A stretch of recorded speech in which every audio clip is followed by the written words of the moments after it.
Basics of inorganic chemistry के series में आपका स्वागत है। और आज हम काफ़ी इंटरेस्टिंग टॉपिक स्टार्ट करने जा रहे हैं। वो पार्ट तो है बेसिक्स ऑफ इनऑर्गेनिक केमिस्ट्री का ही, लेकिन अपने आप में एक बेहतरीन टॉपिक है और नाम है इसका इफेक्टिव न्यूक्लियर चार्ज। शॉर्ट में कहते हैं इसे जेड इफेक्टिव, ZEFF से दिखाते हैं। इफेक्टिव न्यूक्लियर चार्ज आज का हमारा टॉपिक है और आइए इस टॉपिक को हम आज डिटेल में पढ़ते हैं। उससे पहले आपको हम समझाते हैं कि जेड इफेक्टिव आखिर होता क्या है। तो आइए सबसे पहले आप इस एटम के ऊपर ध्यान दीजिए। ये कोई हम एक एटम लिए हैं।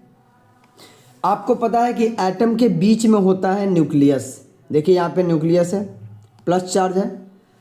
प्लस चार्ज कहाँ पे होता है? बीच में। अब सवाल ये है कि प्लस का काम होता है इलेक्ट्रॉन को अट्रैक्ट करना।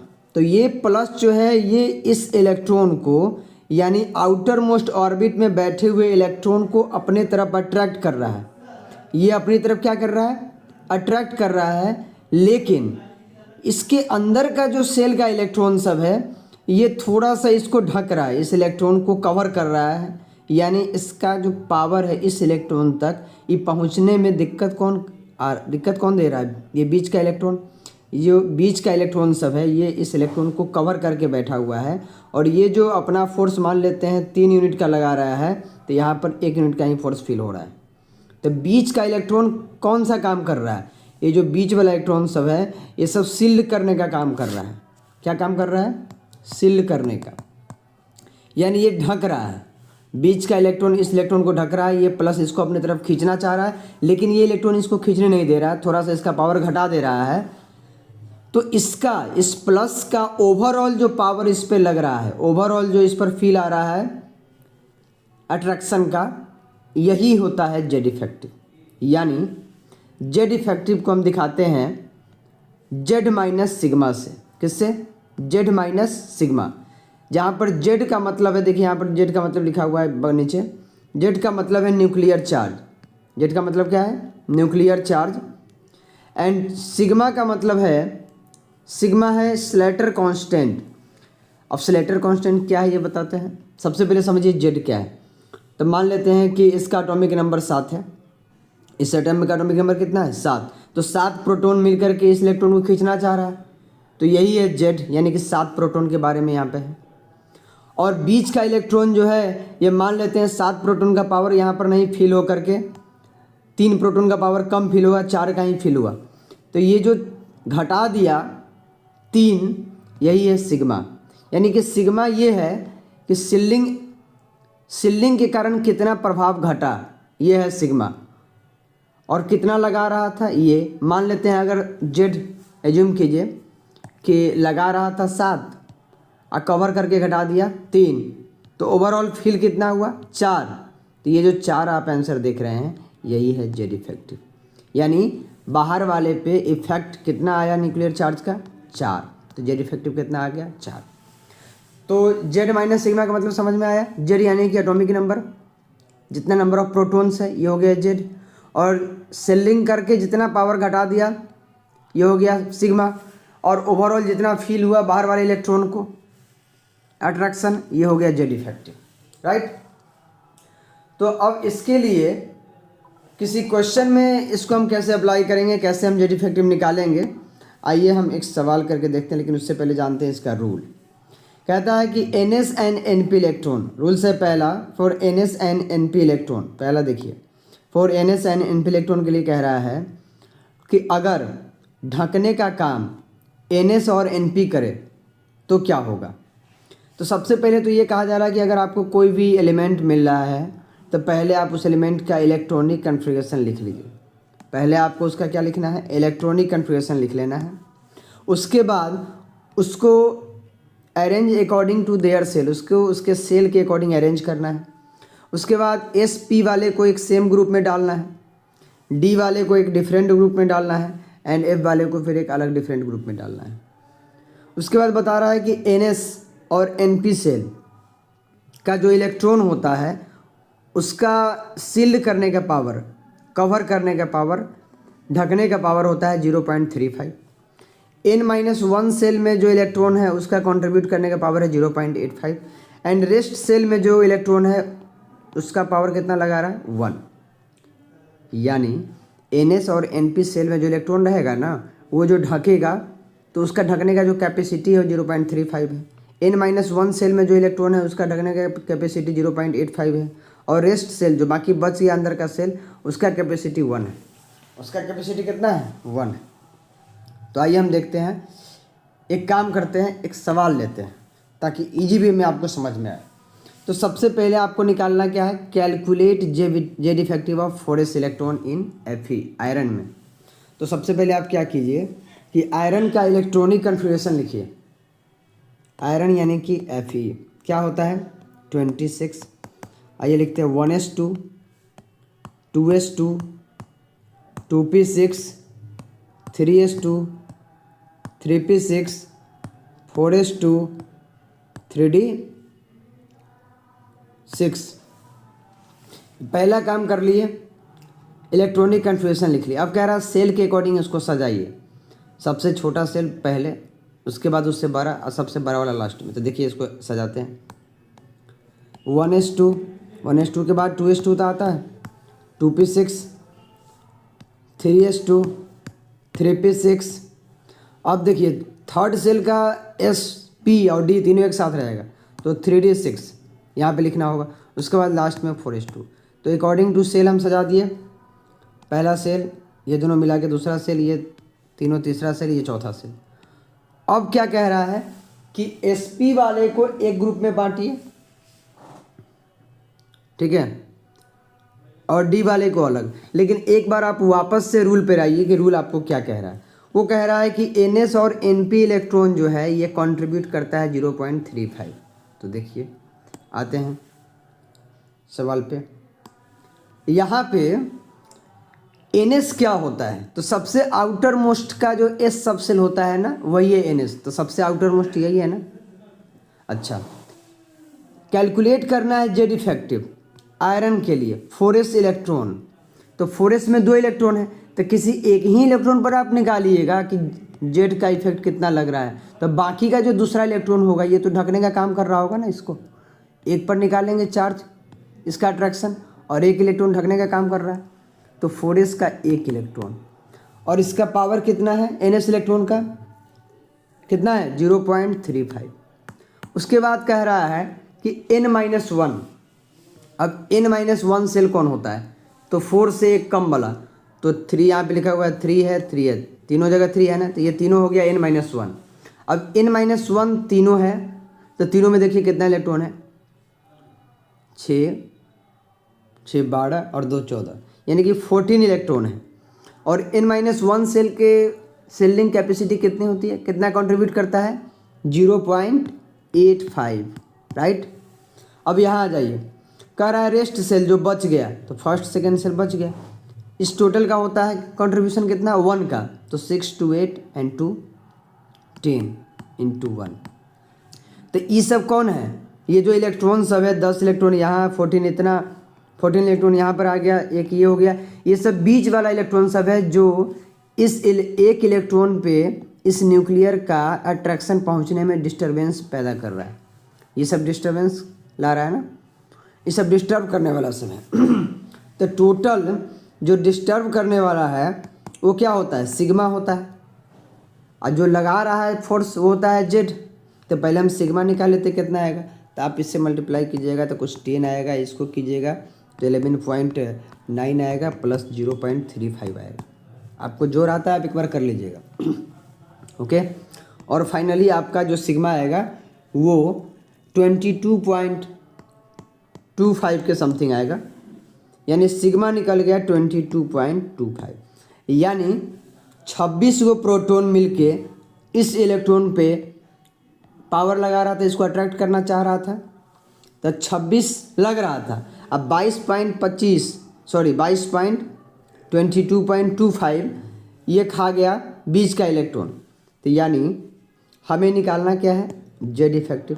फॉर्मूला क्या होता है जेड माइनस सिग्मा। जेड है 26 atomic number nuclear charge, sigma कितना आया 22.25, तो बचा कितना 3.75। मतलब ये हम ये कहना चाह रहे हैं कि बीच में न्यूक्लियस है 27 प्रोटॉन है। ये इस इलेक्ट्रॉन को अपने तरफ खींच रहा था, जिसमें से बीच वाला इलेक्ट्रॉन सब 22.25 अपना कंट्रीब्यूशन दिया इसको कवर करने में, ढकने में, जिस कारण से इतना इसका पावर कम गया। तो 27 में से इतना कमने के बाद 3.75 बचा, जो कि इस बाहरी इलेक्ट्रॉन पे लग रहा है। तो यही है जेड इफेक्टिव।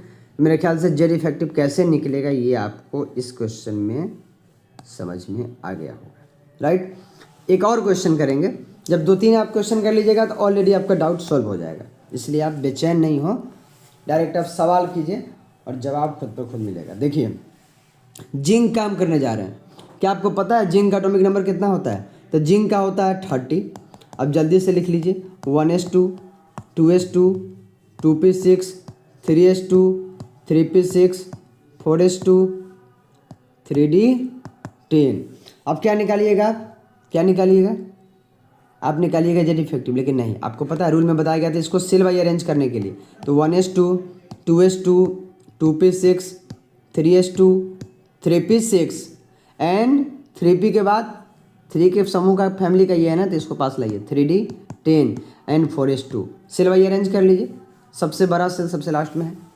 अब बताइए आपको निकालना है 4s इलेक्ट्रॉन के लिए जिंक में। तो 4s में कितना इलेक्ट्रॉन है? 2 इलेक्ट्रॉन है, तो किसी एक देगा। तो जब आप एक इलेक्ट्रॉन पर निकालेंगे, एक इलेक्ट्रॉन पर आपको निकालना है, तो एक इलेक्ट्रॉन पर निकालने के लिए ध्यान रखिए, एक जो बच जाएगा ये कवर करने का काम करेगा। तो NS का एक इलेक्ट्रॉन कवर कर रहा है। NS के लिए कॉन्ट्रीब्यूशन होता है 0.35। अच्छा, N-1 कौन है? तो थर्ड सेल N-1 होता है। फोर्थ है N, तो उनमें से एक हटाइए तो थर्ड सेल आएगा N-1। तो थर्ड सेल यहाँ से लेके यहाँ तक, थर्ड सेल कहाँ से कहाँ तक? Third cell 3s 3p 3d, ये सब है थर्ड सेल। इसमें टोटल कितना इलेक्ट्रॉन है? 18। ये कितना कंट्रीब्यूट करता है? 0.85। रेस्ट जो है ये कितना करता है? रेस्ट करता है 1। कितना है? 10 इलेक्ट्रॉन। तो ये सब क्या होगा टोटल? इसको सबको हम जोड़ेंगे, प्लस करेंगे, तो सब क्या निकल जाएगा? सिग्मा।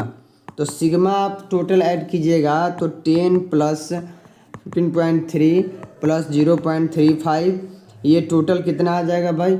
ये आ जाएगा 25.65। 20 का इलेक्ट्रॉन सब मिल करके इतना पावर को तो खा गया।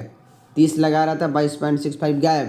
बाहरी इलेक्ट्रॉन सोच रहा था कि 30 प्रोटॉन आएगा मेरे पास खींचने अपना पावर लगा करके, लेकिन 30 प्रोटॉन का पावर नहीं पहुंच पाया। आउटर मोस्ट ऑर्बिट में जो इलेक्ट्रॉन है 4s में, ये यहाँ तक पहुँचा मात्र कितना?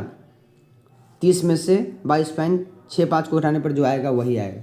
तो बताइए जेड इफेक्टिव निकालने के बाद क्या आएगा, कैसे निकलेगा? Z minus sigma. जेड कितना? 30 पावर लगाया, 22.65 चला गया, और बचा कितना? बचा भाई कितना बचेगा? आप तो जरा 22 कुछ गलती लिखा गया क्या? 10-15 यहाँ पे है, तो सॉरी 25 आएगा ना, 25। तो 25 माइनस 6 25.65 गया, तो बचेगा कितना? 4.35। ओके, तो एक बार आप चेक कर लीजिएगा। आप किसी को गुना नहीं करना आएगा तो मेरी गलती नहीं, एक बार अच्छे से चेक कीजिएगा और मेरे ख्याल से आंसर यही आएगा। अब आपको निकालने आ गया, कैसे निकलेगा? लेकिन फिर भी हम करेंगे और सवाल, क्योंकि जितना सवाल करेंगे उतना ही मज़ा आएगा और आपका सेल्फ कॉन्फिडेंस बढ़ेगा। तो चलिए एक और क्वेश्चन करते हैं। कैलकुलेशन किसका करना है? ऑक्सीजन के केस में जेड इफेक्टिव निकालना है। मतलब ऑक्सीजन का सबसे बाहरी सेल में बैठा हुआ जो इलेक्ट्रॉन है, इस पे प्लस का, इस एक इलेक्ट्रॉन पे प्लस का अट्रैक्शन कितना लग रहा है ये आपको बताना है। तो पहले आप लिखिए ऑक्सीजन का होता है 8। क्या लिखेंगे? 1s2 2s2 2p। 2p कितना? 8 इलेक्ट्रॉन है ना, तो 4 2p 4। अब भाई बताओ कैसे बनेगा? सवाल यहाँ फंस गया। किसका निकालना है? ऑक्सीजन का। तो आपको पता है NS कितना करता है? NS NP दोनों मिलके करता है। एक बार आप रूल को चेक कीजिए। रूल क्या है भाई? NS NP करता है कंट्रीब्यूट 0.35। तो कैसे बनेगा बताइए ज़रा। ये NS है, ये NP है, दोनों का कंट्रीब्यूशन 0.35। तो क्या इलेक्ट्रॉन है? 6 इलेक्ट्रॉन है ना, NS NP है। ये भी आउटर मोस्ट शेल का एस है, ये भी आउटर मोस्ट का पी है। तो इसका है 0.35, 6 इलेक्ट्रॉन है टोटल कवर करने का। लेकिन आप बताइए 6 इलेक्ट्रॉन है तो 1 इलेक्ट्रॉन पे तो निकालना है ना, पी के 5 इलेक्ट्रॉन इंक्लूड रहेगा ना ढकने में, तो 1 पे निकालना है तो 5, तो 3 इसका 2 इसका 5, 1 इलेक्ट्रॉन पे तो निकालना ही है तो 5 से गुना होगा। और साथ में ये हो गया n-1, और n-1 का कॉन्ट्रीब्यूशन कितना होता है 0.85, क्या इलेक्ट्रॉन है 2 को मिल कर रहा है, तो ये हम क्या निकालना है सिग्मा। तो बताइए सिग्मा कितना आएगा। अब ये काम आपका है कि ऑक्सीजन का आंसर कमेंट में लिखना कि सर सिग्मा कितना आया, ये इंपॉर्टेंट नहीं है, आपको फाइनल जेड इफेक्टिव निकालना है कि Z effective Z minus sigma. आपको बताना है कि जेड तो 8 लिखेंगे ना, 8 पावर लगा रहा है, सिग्मा कितना आया ये आप चेक कर लीजिएगा। और हमें तो सिर्फ फाइनल आंसर चाहिए कि जेड इफेक्टिव यहाँ पर कितना आएगा। ठीक, तो अगर आप इस वीडियो को देखते हैं समझते हैं तो फाइनली आपको बताना है कि ऑक्सीजन के केस में जेड इफेक्टिव कितना आया। मतलब सिग्मा यहाँ पर ऐड करके निकालिए, यहाँ पर माइनस कीजिए। अब इतना काम तो आप करिए दे सकते हैं। नेक्स्ट एक और सवाल कर ले, एक काम और आपके लिए छोड़ देते हैं। कार्बन के केस में निकालना है। कार्बन का एटॉमिक नंबर कितना होता है 6, 1s2 2s2 2p2। अब आप ही बताओ भाई, 1 इलेक्ट्रॉन पे तो निकालना ही है, और NH&NP का कॉन्ट्रीब्यूशन होता है 0.35, इसका कॉन्ट्रीब्यूशन यही होता है ना। 4 इलेक्ट्रॉन है, एक ऊपर तो निकालना है तो 3 ढकने का काम करेगा ना, कवर करेगा, सील्ड करेगा। और ये हो गया n-1 सेल, इसका होता है 0.85, इसमें गुना कर दो किससे 2 से, तो ये क्या निकला सिग्मा है, सिग्मा होगा ना, sigma equal to 0.85 into 2 plus 0.35 into 3, तो ये हो गया सिग्मा। अब सिग्मा जो आएगा आप चेक कर लीजिए, एंड जेड इफेक्टिव आपको निकालने आता ही है, जेड में से सिग्मा घटाना है, आंसर बताना है। तो कार्बन के केस में क्या आया है जेड इफेक्टिव ये भी बताना है। इसका जेड क्या है 6 है एटॉमिक नंबर, इसमें से सिग्मा निकालिए जो यहाँ पर आएगा, तो आपको इसका भी आंसर बताना है। राइट, तो कार्बन का और किसका ऑक्सीजन का कमेंट में हमें जवाब चाहिए कि इसका जेड इफेक्टिव कितना आया है। और अगर एक बार में समझ में नहीं आया तो इस वीडियो को एक बार और देखिए और ध्यान से देखिएगा, तो इसमें कुछ है नहीं। फाइनली हम क्या बताएं, लास्ट में 1 मिनट के अंदर में इस चीज़ को हम कवर करेंगे कि हमने क्या सिखाया, क्या स्टार्ट किया था। जेड इफेक्टिव हमें निकालना था। जेड इफेक्टिव का मतलब सरल देहाती भाषा में अगर कहा जाए, एकदम सरल गांव वाले भाषा में कहा जाए, तो बीच वाला जो प्रोटॉन सब है ना, ई चाहता है कि हम इस इलेक्ट्रॉन को अपने तरफ अट्रैक्ट करें। सबसे आउटर मोस्ट में बैठा, सबसे बाहरी घर में बैठे हुए इलेक्ट्रॉन को, किसी एक इलेक्ट्रॉन को अपने तरफ अट्रैक्ट करने की कोशिश करता है। बीच वाला इलेक्ट्रॉन सब मिल करके क्या कर देता है, इसको ढक देता है, तो इसका पावर यहाँ तक पहुँचने नहीं देता है।